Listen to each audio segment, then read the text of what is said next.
We talked a little about requirements in the first lecture of this course. Just to refresh our memory, here is the definition again on the screen. We're going to be talking about the IIBA's Requirements Lifecycle shortly, and let's try to keep this threefold definition in mind. Requirements are either 1, something needed by a stakeholder to solve some problem, 2, something needed by a solution to meet a documentary obligation, or 3, documented representation of either of those things. No matter which part of the definition we're looking at, requirements have life cycles. Now, let's take a look at the IIBA's life cycle model. The BA BOK describes the requirement life cycle as having 11 parts, which you now see on the screen. And as you're probably guessing, we're going to go through each one of them. I doubt that you'll actually use this model on a day-to-day basis, so don't worry too much about the sequencing of tasks. Do pay attention, however, to what each one of these items means, because it'll give you a good understanding of how business analysts manage requirements, which is critical to your success on the job. First up, we have stated, unconfirmed. We can look at this category as containing all the requirements that have been stated by some stakeholder, but not yet confirmed by you, the business analyst. For example, let's say you're discussing a project with someone, and they say that the solution needs a report of all the users.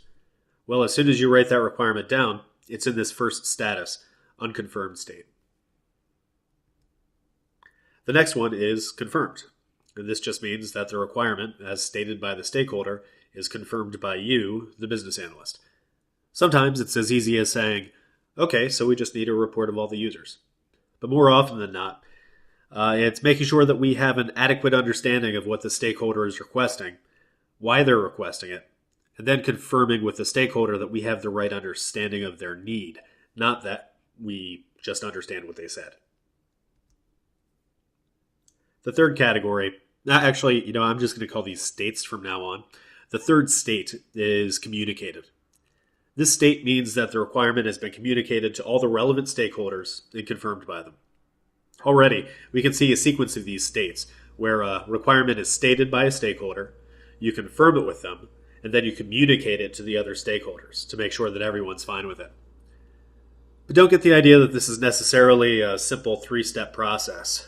Usually the first two steps happen together and fairly quickly. And then the third step requires a lot of going back and forth with different stakeholders and reconciling their opinions together. The next state is traced. And we're going to need to explain this one. Traceability is a key concept of requirements management that helps us to manage complexity, ensure requirements are complete, and see how they move from being an idea in someone's head to being implemented in code and tested. We're going to be talking about traceability a lot later in the course, but assume for now that you are creating a traceability matrix of some kind that records the requirement reference, along with the source of the requirement, and connects requirements together in a meaningful way. The next state is approved, and that's just what it sounds like. The requirement has been approved by the relevant stakeholders.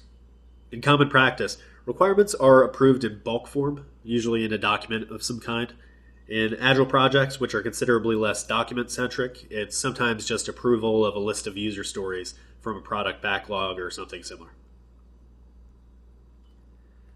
The next state is maintained and reusable.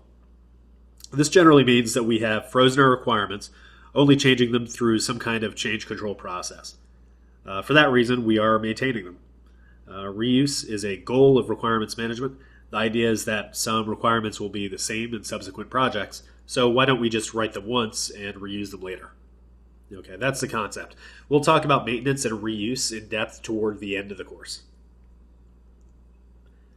Next up is prioritized. Why do we need to prioritize requirements? Well, requirements cost money to implement, and often we have more requirements than we can actually afford. But it's incredibly useful to have a set of priorities to plan future work efforts against. Even if the team is able to implement all the requirements, they'll likely want to plan their schedules around working on the most important ones first. The eighth state is analyzed. This means that the requirement has been analyzed and modeled by the business analyst and the rest of the team. Analysis ensures that the requirements actually work, in short, that they solve the problem and they'll work in the real world. The next state is verified. This usually refers to a completeness check. Are the requirements clear? Are they testable? Do they have sufficient detail? That kind of thing. Usually this activity is performed by the BA along with the implementation and testing teams. Next up is validated, which means that similar checks of the requirements have been performed from a broader organizational perspective to ensure that they'll meet the objective of the project and the goals of the enterprise. And finally, we have the allocated state. And this means that the requirement has been allocated to a particular release timeframe. Usually, individual requirements are bucketed together for release. They aren't typically implemented on their own. And that is the requirement lifecycle as described by the BA Buck. It can be a little overwhelming, but the content of what we've discussed is really important.